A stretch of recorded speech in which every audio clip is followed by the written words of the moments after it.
Previously on Journey to the East. Our story begins aboard the soaked decks of the SS Omen. This vessel has been at sea for several days, leaving Barthmont and due to port in the great Hanamuran city of Kakarot. Zane Bloodbane, a half-orc samurai native to Hanamura. Warden, a young woman whose clothes mark a noble upbringing. Moonman, a man whose mind is busy with forgetfulness. The ship violently shudders as if being wrestled by the sea herself. Don't let the excitement cause you to do anything silly. Wouldn't want you falling overboard. However, the sights of that... The ship hasn't run aground of some rock formation. It's run aground a dragon turtle. The SS Omen splits in two, sinking from within its very center. You have brought death to the east. And as our party falls back into the sea, the brilliant moon illuminating the night before them, they lose consciousness. The sun rises on another day in the east. The modest port town of Kurobiro begins to bustle like any other day. The harbor sees imperial trading vessels, the markets ring out with locals selling their goods, and a small regiment of the Kurobiro city militia runs a routine patrol on the shoreline. On that very shoreline, our party awakens to the sun on their backs and their faces full of sand.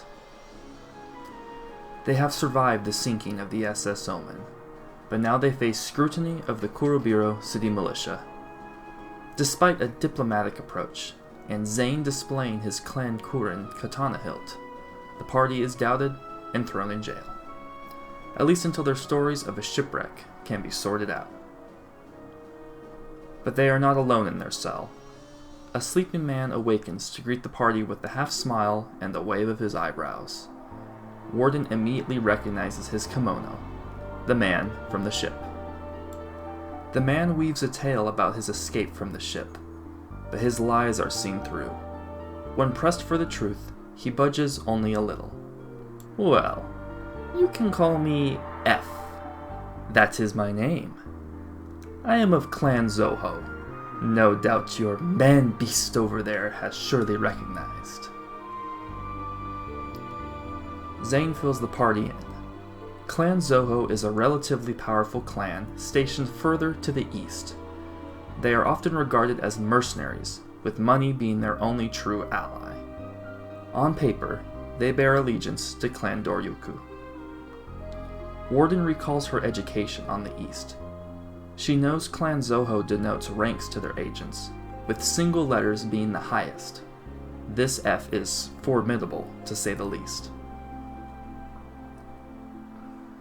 But F offers a deal. He will help the party escape this cell, but they will owe him a favor, to be determined in the future. After some consideration, the party reluctantly agrees. True to his word, F masterfully picks the lock. The party retrieves their gear and escapes into the sewer with F in tow. F dodges most of the questions thrown at him while he leads the way.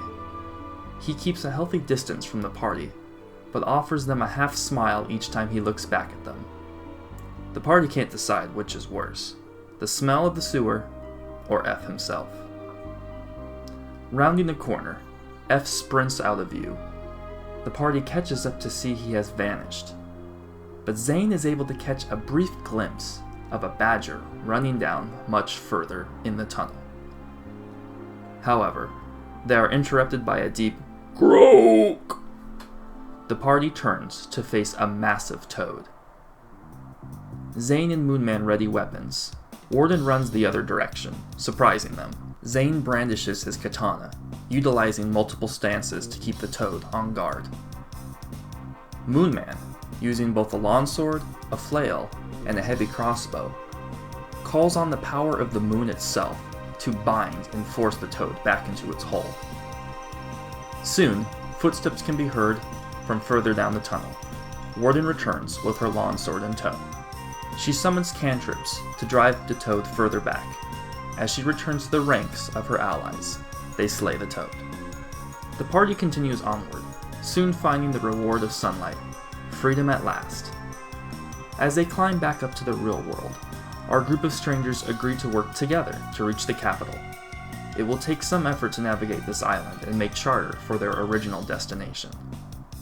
As Zane fills in both Warden and Moonman, Kurobiro is a far shot from the port city of Kakarot. Doing their best to avoid attention, the party purchases some necessities. As well, Warden purchases a traveling kimono to better hide her noble clothing. Next, a bounty board in town is addressed. Opting to gain favor with local leadership, they see a notice regarding frozen trade to the north, in the Yamatori wasteland. They also heed a warning regarding Biret Pass to the southeast. Zane points out the traveling patrols of Clan Doryukin Samurai. They bear crimson red armor, and they appear to be working alongside the local town militia, in some respect. Arriving at the governor's manor, Lord Ashitori, the party inquires about the job and is soon let in. A Venaran boy, monkey folk of the east, leads them to the lord himself. The manor is ornately decorated, with a calming rock garden built in the center. The sound of running water and a gentle breeze in the open air are welcome. However, they are undercut by the Doryukin archers standing ready. Ashitori welcomes the party, a nice change to the treatment some locals were throwing at the party. Ashi details the job. The Korobokaru village to the north has gone silent. This village of eastern dwarves are regarded for their metals and craftsmanship. Ashi worries they need help, but he lacks the support of his local militia leadership to carry this out. He leans in closer to the party. I believe they're trying to set me up. A weak leader is unacceptable under Doryukin rule.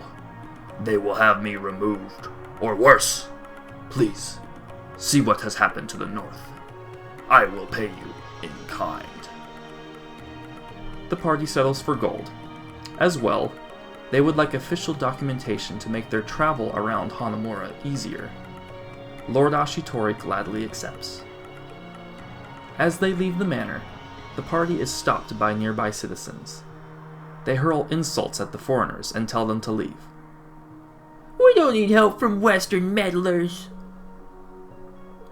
The nearby Doryukins usher the townsfolk away, much to the ire of the nearby city militia. Opting to avoid any unnecessary conflict, the party presses ahead. On a tip from Lord Ashitori, they will visit the library just to the south to glean some knowledge. What secrets could await our party as they approach the study of one Hiei Tori?